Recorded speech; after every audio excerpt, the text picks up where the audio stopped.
This is a really low-tech teaching video right now because I don't have my handy-dandy phone holder, but I just want to kind of talk and walk anyone who needs that little bit more support through this evidence collector and sample. All right, so we got close reading an event, meaning you're really focusing on like the literary technique of just having an event, right? Like a plot point.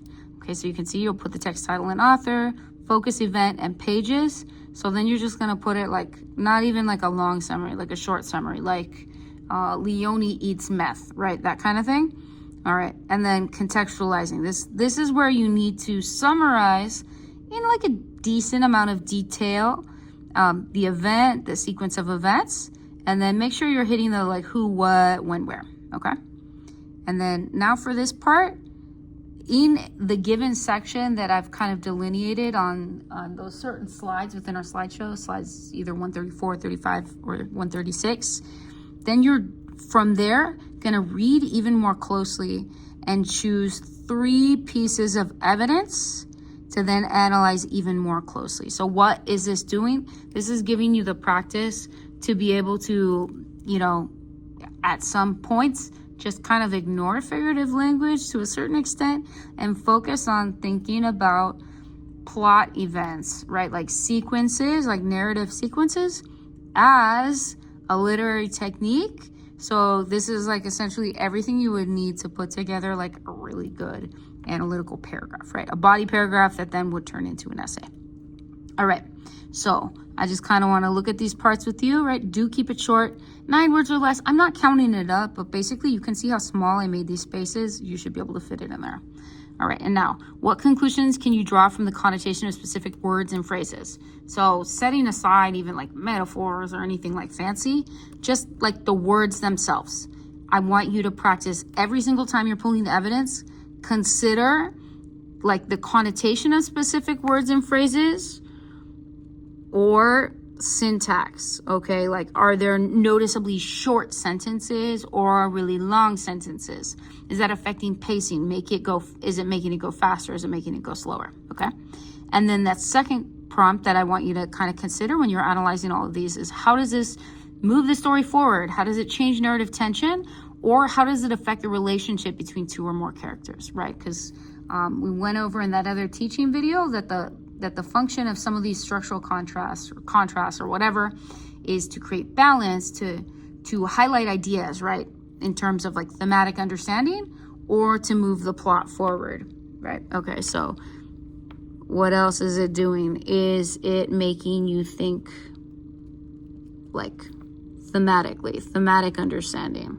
Meaning like, oh, this is like showing me something interesting about family, about faith, about whatever, right? Okay.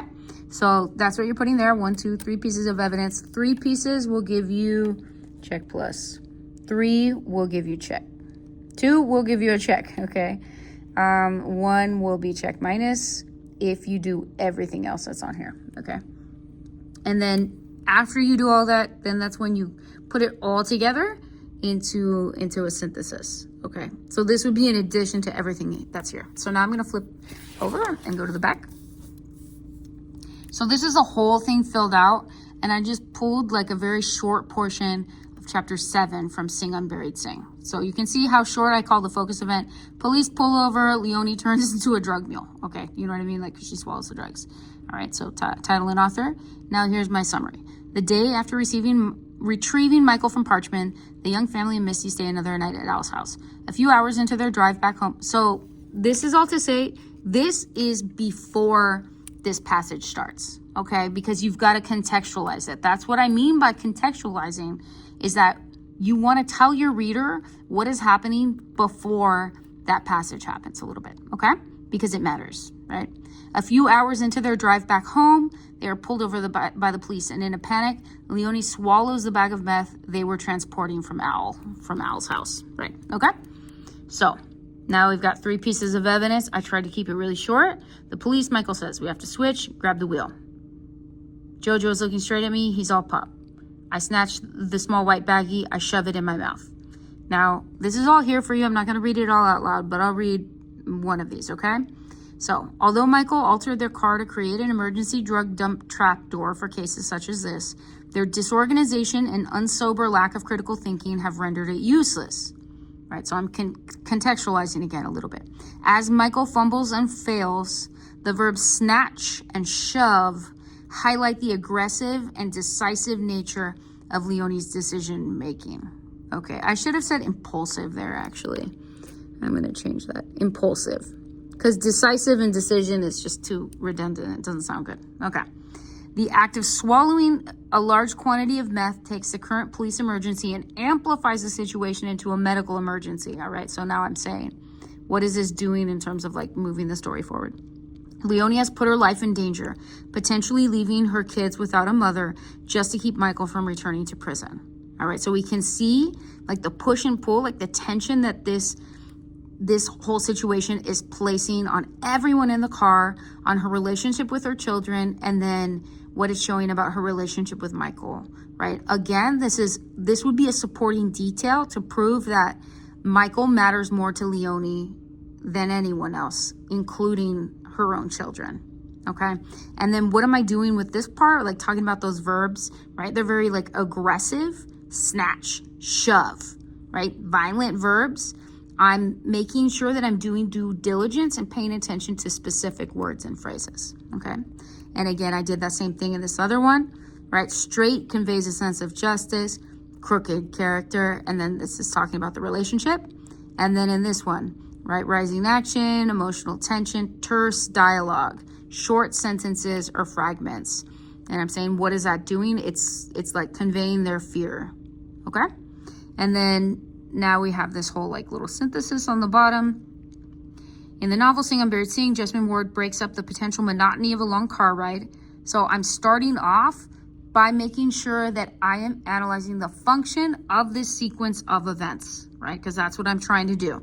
So, right, if you're writing about a car ride, that could get really boring. So she's breaking that up by then like making this whole situation happening, adding external and interpersonal conflict. Right? There's interpersonal conflict, right? Like police officer and them, right? A little bit of conflict between Michael and Leonie, problem solving this. Conflict between Leonie and Jojo. Jojo does not seem to agree with what's happening right now. And then, yeah, so external and interpersonal in the drive. Michael's status as a newly released felon driving without a license renders a police officer driving behind the group as a genuine emergency. The characters' respective responses, right? Because then that's what's all in this passage. Michael and Leonie, reckless and self-involved. Misty, disconnected. Jojo, stoically disapproving. And Kayla, frantic, highlight the conflicting values among them. Leonie's impulsive decision to swallow the bag of drugs drastically increases the tension as the situation turns from really bad to life or death. All right, so this is what we ended up with. And you'd have a lot for a really good analytical paragraph, just by gathering 3 pieces of textual evidence, doing some work contextualizing it, and then putting it all together. Hope this helps.